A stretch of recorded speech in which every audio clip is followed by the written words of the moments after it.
মজার মুহূর্ত তো হচ্ছে যে আমি অনসেট যখন তখন পা মুচকে যায় আমার। তোমার কাছে প্রথম সুযোগটা আসার আগে তোমার প্রিপেয়ার থাকা উচিত। তো সেইভাবে প্রিপেয়ার হয়ে যদি তুমি আসো তাহলে তুমি অনেকটা তাড়াতাড়ি এগিয়ে যেতে পারবে। মাঝখানে অনেকটা সময় অভিনয়টা হারিয়ে গেছিল। অভিনয়টাও যে জানা প্রয়োজন, অভিনয়টাও যে দেখানো প্রয়োজন, সেটা একটু বোঝা উচিত। হ্যালো, তোমাকে একদিন পেয়ে আমরা খুব খুশি, তুমি এসছো আমাদের এখানে। থ্যাংক ইউ তার জন্য। র্যাপিড ফায়ারে কোশ্চেন করবো, তোমাকে অ্যান্সার করতে হবে। ওকে, তো তোমার প্রথম প্রশ্ন হলো, তোমার প্রথম অভিনয় কি ছিল? প্রথম অভিনয় ছিল পুলিশ ফাইলস, আকাশ বাংলার জন্য। সিরিয়াল? ওটা ছিল না, একটা এক সপ্তাহের গল্প হতো। ওকে, হ্যাঁ। প্রথম কাজ, চরিত্রের নামটা নিয়ে গেছে। ওকে, নেক্সট কোশ্চেন ইজ থিয়েটার নাকি ফিল্ম?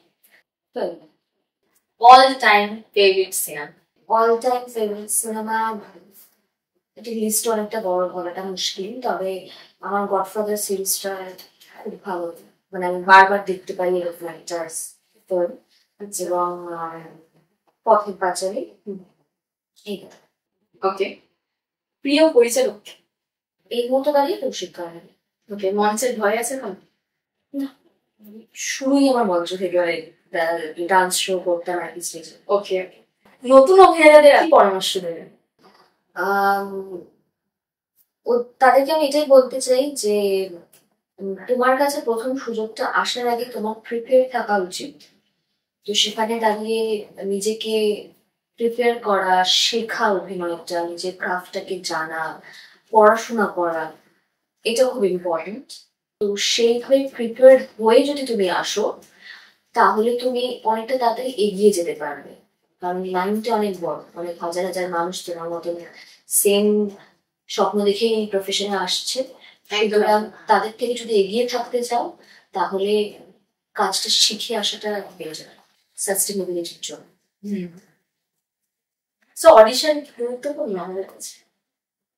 হ্যাঁ, অফকোর্স অডিশন গুরুত্বপূর্ণ, কারণ অডিশনেই তো তুমি প্রথম সুযোগ পাচ্ছ তোমার কাজটা দেখানো। এক্স্যাক্টলি তাই। তো সেটাকে সেরকম গুরুত্ব দিয়েই করা উচিত। তুমি এখনো পর্যন্ত অভিনয় করেছো, সবচেয়ে চ্যালেঞ্জিং ভূমিকা কি ছিল? সবচেয়ে চ্যালেঞ্জিং ক্যারেক্টার যদি বলি তাহলে আমার বচনের অনু চরিত্র ছিল। বিকজ আমি একদমই অনুর মতন নই, এবং ওখানে একটা ম্যানারিজম ছিল পায়ে, যেটা আমাকে দীর্ঘ 2.5-3 বছর ধরে করে যেতে হয়। এবং চরিত্রটাকে আমাকে পুরোটা তৈরি করতে হয়।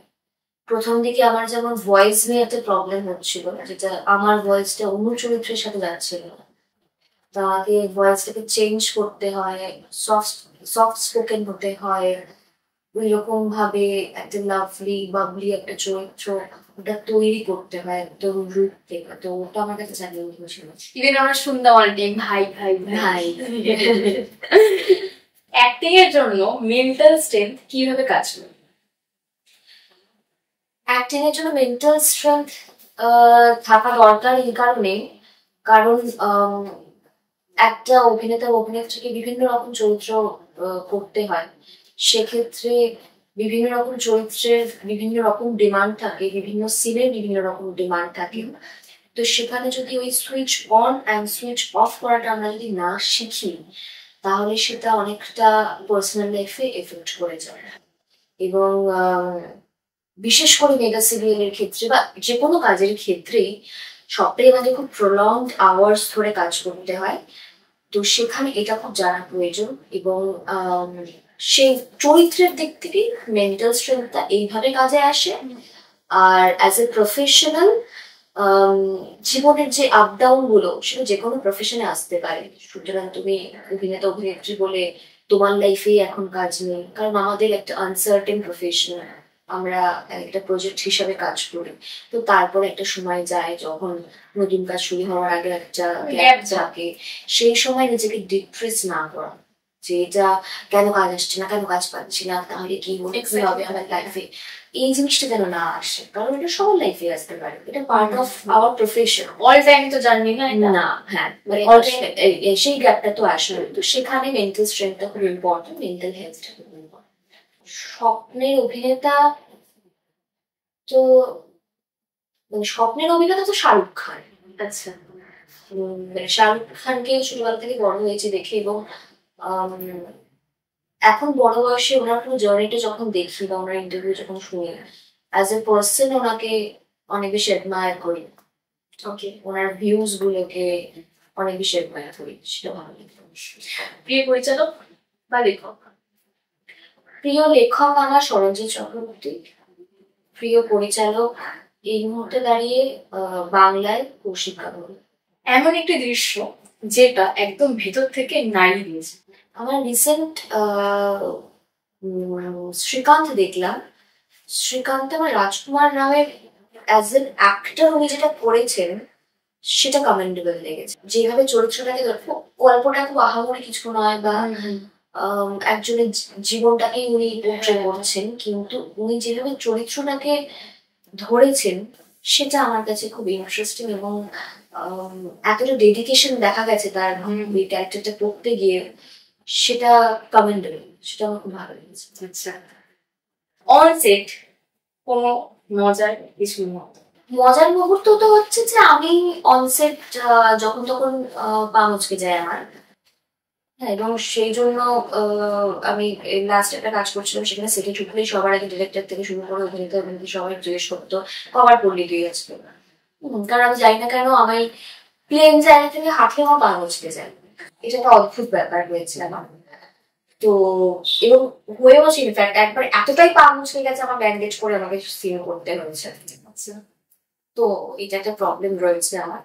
আর এছাড়া তো সেটে এদিক ওদিক করে মজা হতেই থাকে, কারণ সবসময় তো এরকম সিরিয়াস ভাবে কাজ করা যায় না। তো আর একটা ফ্যামিলির মতন হয়ে যায় কাজ করতে করতে, তো ওইভাবে তো বিভিন্ন রকম মজা হতে উঠে আসে। আচ্ছা, মঞ্চ বা পর্দা কোনটা আর কেন? অফকোর্স আমার ক্ষেত্রে এই মুহূর্তে স্ক্রিন। আমার শুরুটা স্টেজ থেকে হলেও, বা আমার পুরো জার্নিটা বলো, সেটা পুরোটাই অনেকটা বেশি সময় জুড়ে পর্দা রয়েছে। তো এটাই আমার ভালোবাসার। আচ্ছা, টলিউডে বর্তমান অবস্থার সম্পর্কে তোমার কি মতামত? এই সময় দাঁড়িয়ে আমরা অনেকটা টার্মোইলের মধ্যে দিয়ে গেছি, মানে ফর কোভিড আর কি, এবং তারপরে ইন্ডাস্ট্রি অনেকটাই চেঞ্জ হয়ে গেছে, এবং আমার দেখা, আমার 20 বছর দেখা ইন্ডাস্ট্রি অনেকটাই এখন বদলে গেছে। এই সময় দাঁড়িয়ে আমার মনে হয় একটু এবার একটু ক্রাফট এবং অভিনয়ের দিকে নজর দেওয়া উচিত। মাঝখানে অনেকটা সময় অভিনয়টা হারিয়ে গেছিল। অভিনয়টাও যে জানা প্রয়োজন, অভিনয়টাও যে দেখানো প্রয়োজন, সেটা একটু বোঝা উচিত। থ্যাংক ইউ, তোমার সাথে কথা বলে খুব ভালো লাগলো। Thank you so much.